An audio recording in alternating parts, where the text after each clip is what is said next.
Hello, Dr. Kit Slies here, psychologist and life coach, here to inspire your self-compassion, your confidence, and your growth. And today I wanted to continue a conversation on love and connection, and specifically building love and connection through boundaries. Last week, I spoke about dating as a way of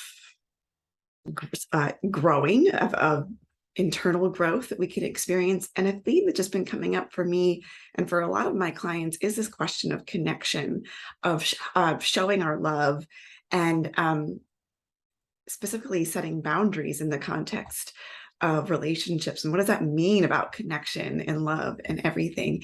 And when I'm talking about love and connection here, I'm talking about, yeah, sure, romantic connections, but also just people in our lives, friends, family, people that we love in a variety of ways. And there was a quote from Rumi that I ran across recently, and I thought that that was a good way to jump us off.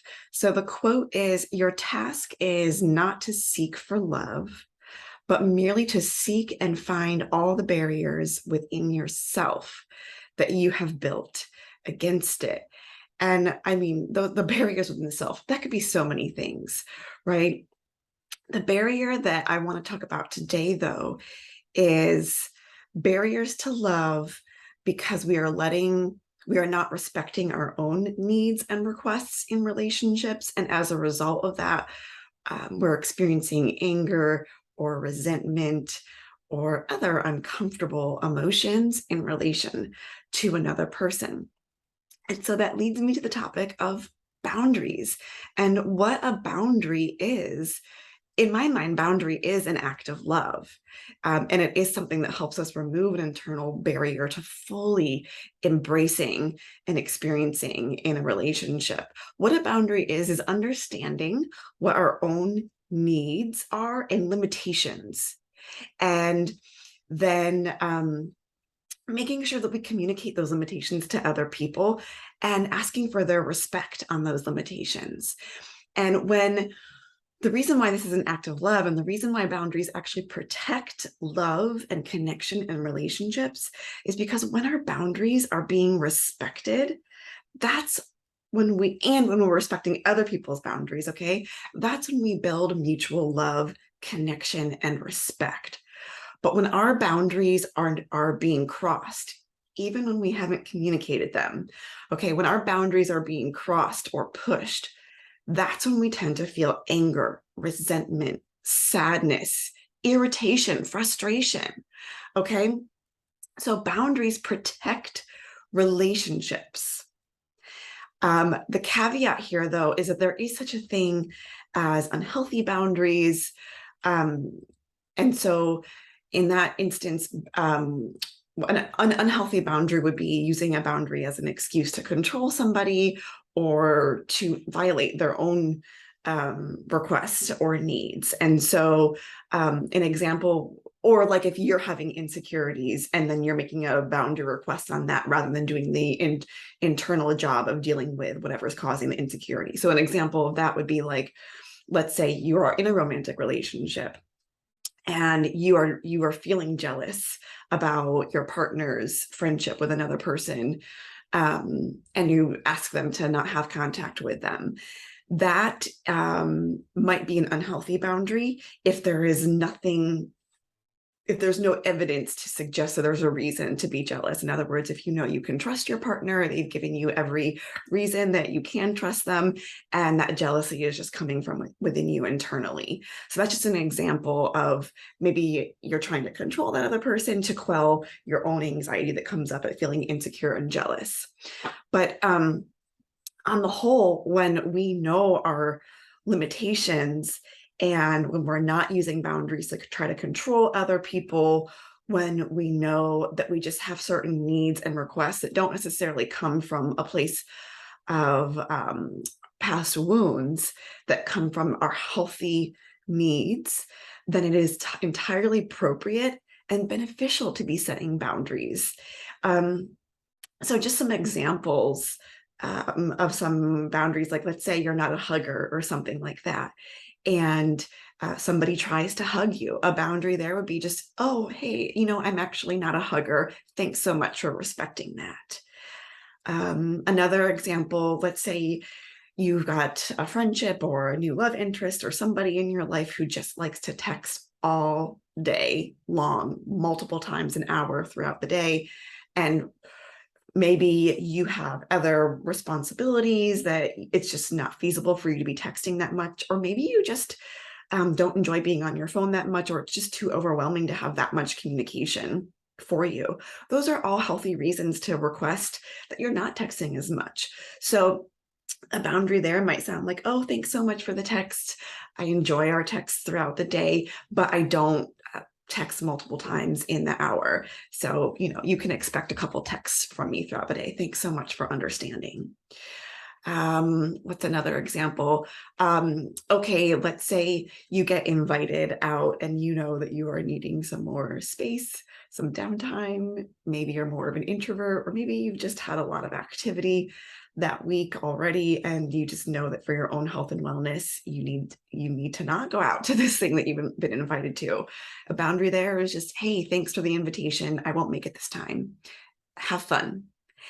And it is completely optional to provide a reason or a justification for that. You don't have to justify your boundary to anyone. If it's somebody that you care about, you may want to share with them what your reason is. I just need some downtime.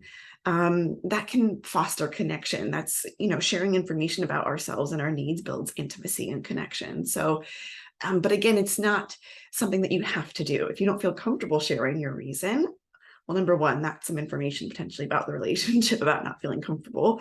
But number two, you just don't have to. And so another thing on boundaries is, as you're setting boundaries, especially if it's new for you, it is going to be important that you pay attention to your emotions as you're setting the boundaries. Because first of all, setting boundaries is not easy, especially if you're not used to it. And it can feel hard, especially if our boundaries are not being respected. So if you're noticing that you're setting a boundary and you're feeling anger or irritation or sadness or anything like that, that's usually an indication that your boundary is getting some pushback, which is fine. It's just an opportunity for you to reset the boundary and to just maybe communicate it more clearly. Sometimes we're using, especially for new to boundaries, we tend to use more passive language, and we're not direct and clear and firm in what our expectations or requests are. So pay attention to the way that you're using language. Are you kind of hedging and not being clear in your request? Are you saying, oh, it'd be nice if we didn't hug, versus I don't hug? Okay, those are two different statements. I don't hug is not a mean statement, by the way. Some people have that reaction that you're being mean by saying what your limitation is, and you're not being mean. You're letting the other person know how to engage with you. I'm fine shaking hands. I'm fine with a pat on the back, whatever that is, or maybe no touching. I'm fine with just a salutation. How's it going? So if you're setting boundaries and you're experiencing anger, resentment, any of these things, you're getting that pushback, reset the boundary, check your language. If you feel like you're using direct language and you're still getting a pushback, that is information about the other person. That is letting you know that they're not respecting the boundary. And that's the other hard part about boundaries, is because a lot of times we don't want to jeopardize the relationship. But the reality is if somebody is not respecting your healthy boundaries with clear, assertive language that you're setting, the question becomes, do you really want that person in your life, or do you want them in your life at the level that they're in? Maybe you want to remove them to a further out in your sphere of relationships. So keep that in mind. But again, if you are getting respect for your boundaries, that's great information. What a great relationship to be in with that person. The other thing to keep in mind about boundaries is that they are not a permanent brick wall. You can build your boundary up. If you change your mind about a boundary, that's totally fine. That might be a sign that you're just getting to know yourself better and getting to understand what your needs are. So that's beautiful if you notice your boundaries changing. Also, no need to justify that either. So I hope that this topic today, in this talk today, you can take away the importance of setting boundaries and that they are an act of love. And maybe it is your internal barrier that you've built against having fully fulfilling relationships. So take a deep dive for yourself, asking yourself if you are setting boundaries. Are you using clear communication? How do you feel in your relationships? Do you need to be speaking up more about your needs? Do you even need to identify what your needs are? That's a topic for maybe another day. I hope you found this information useful, and happy setting boundaries as a show of love and building connection with the people that you want to. Until next time, take care. Bye.